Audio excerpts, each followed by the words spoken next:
اللہ ذوال جلال قیامت کے دن فرمائیں گے اینا جیرانی اینا جیرانی، او فرشتو میرے پڑوسی تو لاؤ، میرے پڑوسی کہاں ہیں؟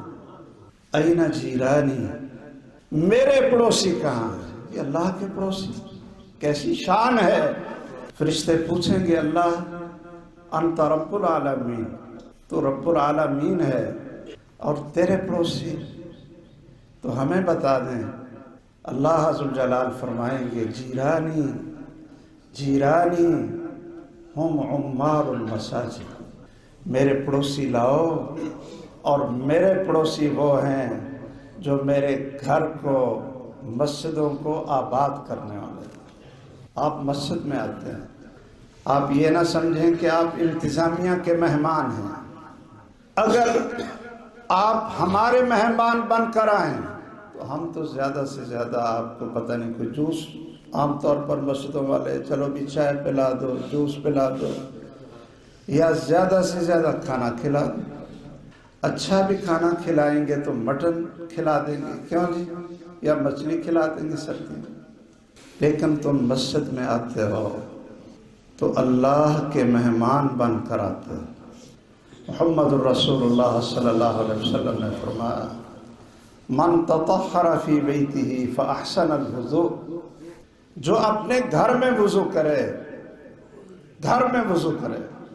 بہت سے فضائل ان کا تعلق گھر سے وضو کر کے آنے میں ہے، اس لیے کہ نماز کی جو لذت اور جو مزہ اور لطف اور جو نماز کے اندر خشوع اور خضوع گھر سے وضو کر کے آنے میں ملتا ہے، وہ جلدی جلدی دوڑ کر مسجد میں وضو کرنے سے نہیں ملتا۔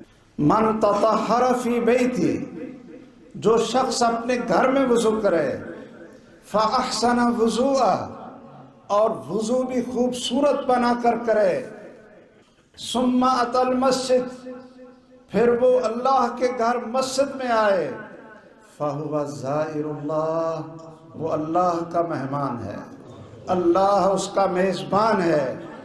وحق علی المزور ان یکرم الزائر، اور میزبان پر حق ہے، فرض ہے کہ وہ اپنے مہمان کی مہمان نوازی کرے۔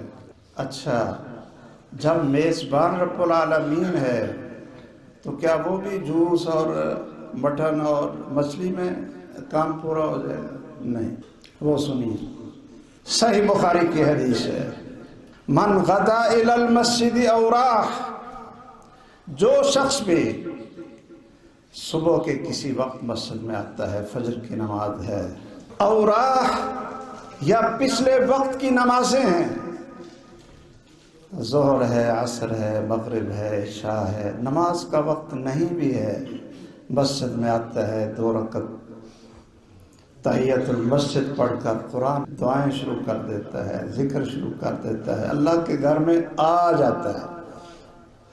وہ صبح آئے، شام آئے، 24 گھنٹوں میں جس وقت آئے، اعد اللہ لہ نزلہ فی الجنہ، اللہ ذوال جلال پھر اپنی شان کے مطابق یہ دنیا کی چیزیں اس کو مہمانی میں نہیں دیتا، بلکہ اس کی مہمانی اپنی شان کے مطابق جنت سے عطا فرما دیتا ہے۔